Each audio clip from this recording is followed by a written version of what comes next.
All right, so in this video, we're going to see the fall of the Qing dynasty and what its replacement was and why that replacement did not work.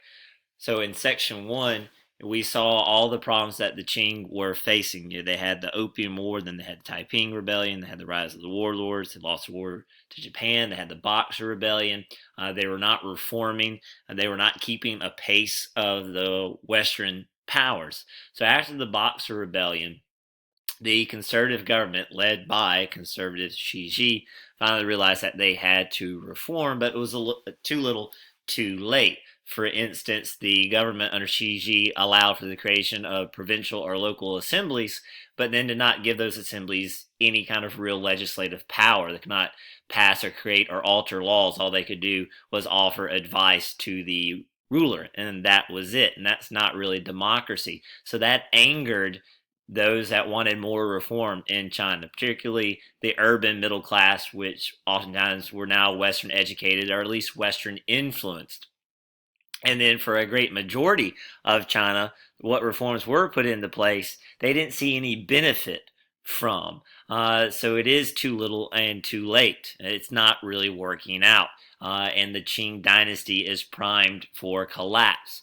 That's where Sun Yat-sen comes into play. Sun Yat-sen was a Western educated individual. He lived for a while in the United States and in Britain, and he wanted a similar style of government for his own country. So he creates the Revived China Society because he wanted to make China great again, and he believed the way to do that was to modernize it, particularly when it comes to its government. He wanted to modernize it. So he developed a three-step plan to do that.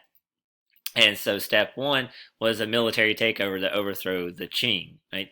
Step two is a transitional phase to get the people ready for a democracy. He argued that since China had never had democracy and many of the Chinese people had no experience with it, that you could not go straight from having an emperor to a democracy. There needed to be a transitional phase in which the government would instruct basically the people on how democracy works. He compared it to a relationship between a parent and a child, or a teacher and a student, and kind of guiding China into the final stage, a constitutional democracy.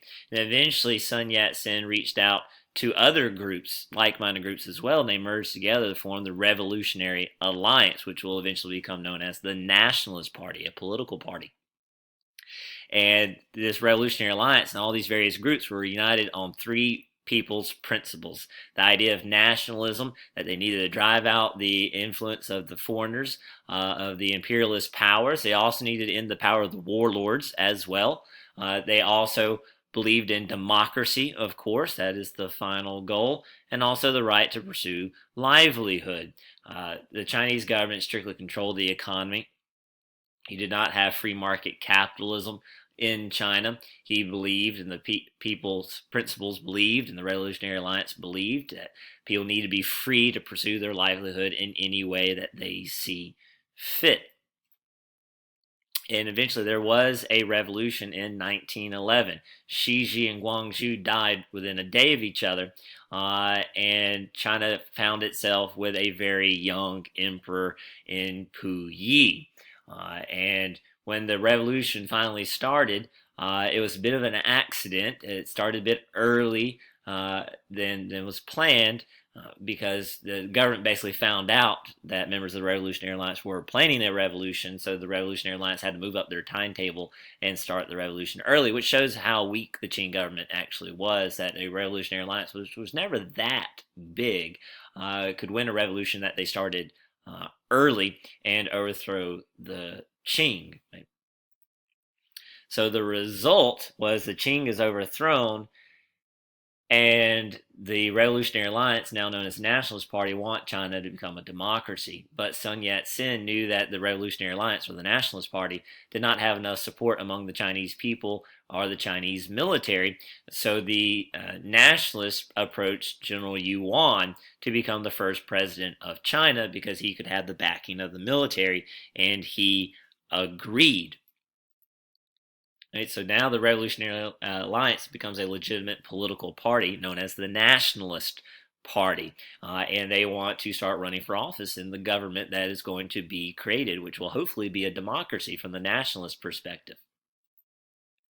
Unfortunately, General Yuan has little understanding and very little care for the goals of the nationalists and these modern reformers. He does not rule China as a president, he rules it as an emperor. Instead of preparing China for democracy, he actually begins to call himself emperor and tries to start a new dynasty. And this is not what the nationalists wanted. This is not what the reformers wanted. So really the revolution of 1911 accomplished very little. Yes, it did overthrow the Qing, but you're just replacing one emperor for what turns out to be another.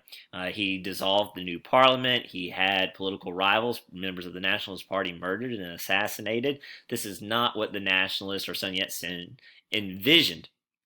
And eventually they rebelled against Yuan, and it failed, and Sun Yat-sen had to flee to Japan. Years later, General Yuan does pass away, and China descends into civil war. You have the nationalists who want China to become a democracy. You have the traditionalists who want to put Puyi back on the throne. And then you also had a growing communist movement as well in China, causing a three-way civil war. So the revolution of 1911 did not lead to the democracy that Sun Yat-sen wanted. It just led to further conflict in a civil war.